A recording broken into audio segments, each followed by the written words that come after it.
శంఖారావము మన రికార్డింగ్ నెంబర్లో 95 13th chapter అయిన క్షేత్రజ్ఞ విభాగ యోగంలో మనం ఇప్పుడు 31వ శ్లోకం 31st శ్లోకం చదువుకోబోతున్నాము.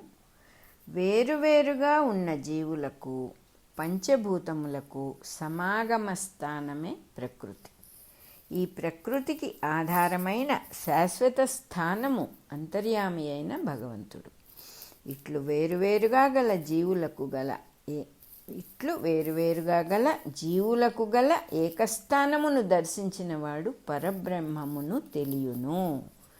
కాళ్ళు, చేతులు, కన్ను, ముక్కు, చెవి మున్నగు వేరువేరు భాగములు కలిగినను తానొక్కడుగా ఉన్నానని జీవుడు తెలుసుకొనుచున్నాడు కదా.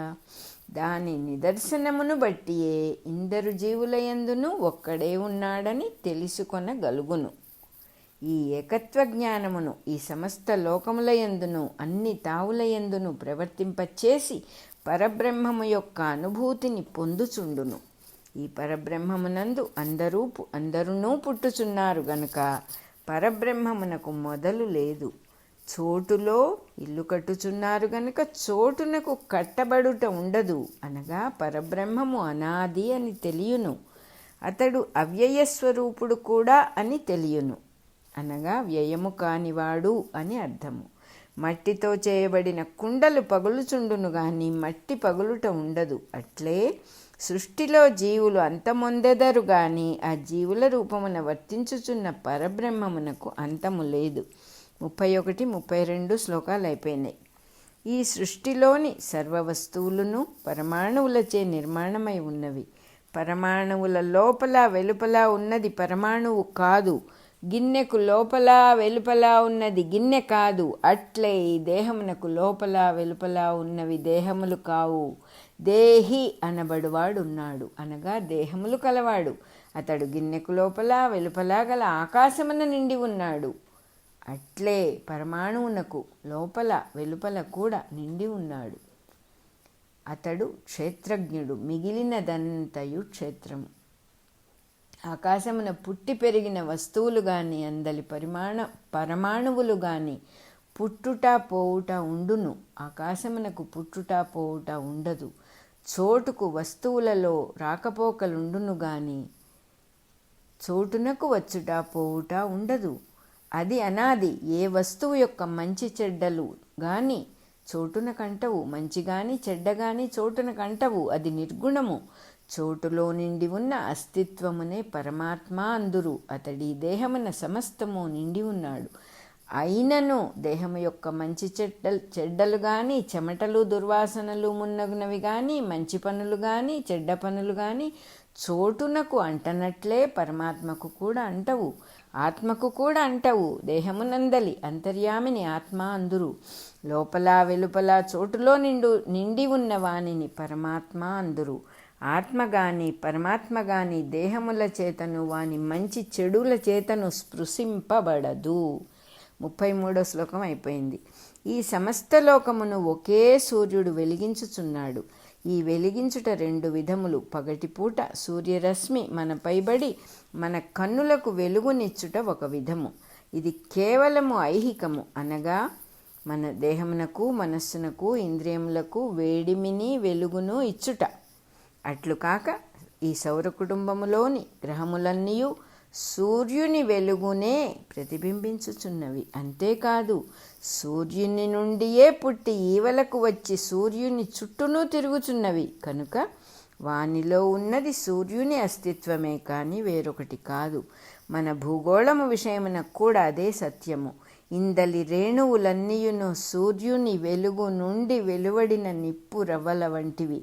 కనుక సూర్యుడే ఇన్నిటినీ వెలిగించుచున్నాడనుట శాస్త్ర సమ్మతమైన ఉత్తమ సత్యము. అందు మనమున్నాము అను తెలివి మెలకువ మనలో పుట్టి పనిచేయుటకు కూడా సూర్యుని అంతర్యామిత్వమే కారణము. సూర్యుడు ఈ సృష్టిని వెలిగించుచున్నాడనుటలో గల ఉత్తమ శాస్త్ర సత్యం ఇదియే ఆత్మ అనబడు వెలుగును గూర్చిన సత్యము. ఈ విధముగా గమనించుకొని ధ్యానము చేసి దర్శించుటను అభ్యాసము చేసినచో క్షేత్రము క్షేత్రజ్ఞుడు అని వారి సంబంధము తెలియును. ఈ తెలిసిన జ్ఞానముతో జీవితమును నడుపుకొనవలెను. ఎవడీ విధముగా క్షేత్రజ్ఞుల సంబంధమును గ్రహించి దర్శించి జీవించునో అతడు జీవరాశుల పుట్టుకను గూర్చిన సత్యమును కూడా దర్శించును. పరమాత్మ నుండి జీవరాశులు పుట్టుట సృష్టి స్వభావము. ఈ స్వభావమునే ప్రకృతి అందురు. ఈ ప్రకృతి అందలి ధర్మములను కూడా అతడు దర్శించును. దర్శించినప్పుడు వ్యామోహము కలుగదు. వాని స్వభావములలో చిక్కుకొనడు. ఉదాహరణకు, ఎవడైనా తనపై కోపించినచో తాను మరల కోపింపడు. కోపించుట ఎదుటివాని స్వభావమని జ్ఞప్తి ఉన్నవాడు కోపింపడు. జ్ఞప్తి లేనివాడు తాను కూడా కోపించి పిచ్చివాని వలె ప్రవర్తించును. ఇట్లు ప్రవర్తించువాడే బద్ధుడు. అట్లు కాక పరమసత్యమును జ్ఞప్తించుకొనినవాడు ముక్తుడు. క్షేత్రజ్ఞుడు అనువాని దర్శనమునభ్యాసము చేయుట వలన సకల బంధములు తొలగి మోక్షస్థితి సిద్ధించును. 34వ శ్లోకం అయిపోయింది. ఇట్లు గుర్తుంచుకొనక కోపించుట, దుఃఖించుట, దిగులు పడుట మున్నగు మార్పులు చెందుటకు కారణమేమి? ప్రకృతిలోని వేరువేరు ధర్మములే దీనికి కారణము. వంట చేయునప్పుడు ఉప్పు, చింతపండు, మిరపకాయ వాడుదుము. వాడినప్పుడు మనకు కావలసిన మంచి రుచి ఏర్పడును గాని ఉప్పు రుచి, చింతపండు రుచి, మిరపకాయ రుచి మిగులదు. ఈ మార్పు దేని వలన కలుగుచున్నది? 3 వస్తువులకును వేర్వేరు లక్షణములుండుట వలన ఒకదానిపై ఒకటి ప్రభావము చూపి మార్పును కలుగచేయుచున్నవి. అట్లే ప్రకృతిలోని 3 వేరువేరు గుణములు ఒకదానిపై ఒకటి పని చేసి మన వ్యక్తిగత స్వభావముగా ఏర్పడుచున్నవి. ఈ స్వభావముతో ప్రవర్తించు మనకు ఎదటివారిలోని గుణముల కలయిక ఒక మొత్తముగా కనిపించునే గాని ఆ గుణములు కనిపించవు. ఒకనికొకడు కనిపించుట, నచ్చుట, నచ్చకుండుట ఏర్పడును. దానితో మనము ప్రకృతిని, త్రిగుణములను మరచి ఒకరినొకరు మాత్రమే చూచుకొని అభిమానములో, కోపతాపములో పొందుచుందుము. కనుక త్రిగుణముల కలయిక వలన జీవులు తామెవరో గుర్తుండక ఒకరికొకరుగా మాత్రమే గుర్తుందురు. అదే రక్తము, మాంసము మొదలగు ధాతువులతో చేయబడిన 2 దేహములలో ఉన్న ప్రజ్ఞ భార్యాభర్తలుగా గుర్తించుచున్నది గదా. భర్త మనస్సునకు భార్య కనిపించుచున్నదే గాని అక్కడ భార్య లేదు. అక్కడ ఉన్నవి రక్తమాంసాదులు, జీవకణములు, అణువులు, మనస్సు, ఇంద్రియములు, అహంకారము మున్నగునవి. వానిని మరచి భార్యను చూచుచున్నాడు. అట్లు చూడనిచో ఈ సృష్టి కథయే జరుగదు.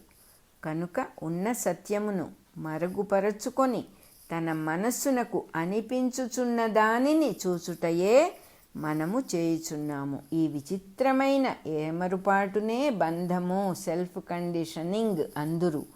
దీనిని గుర్తుంచుకొని మరువకుండా మెలగుటయే మోక్షము, లిబరేషన్ అందురు. బంధమునకు కారణములు త్రిగుణములు. వానిని గూర్చి శాస్త్ర దృష్టితో తెలుసుకొనుట వలన జీవుడు వానిని దాటగలుగుచున్నాడు.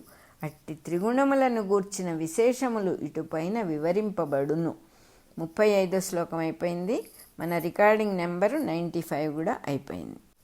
అలాగే క్షేత్రజ్ఞ విభాగ యోగము అనే 13th చాప్టర్ కూడా అయిపోయింది. నెక్స్ట్ మనం 14th చాప్టర్ 14వ అధ్యాయం గుణత్రయ విభాగ యోగం చదువుకుందాం.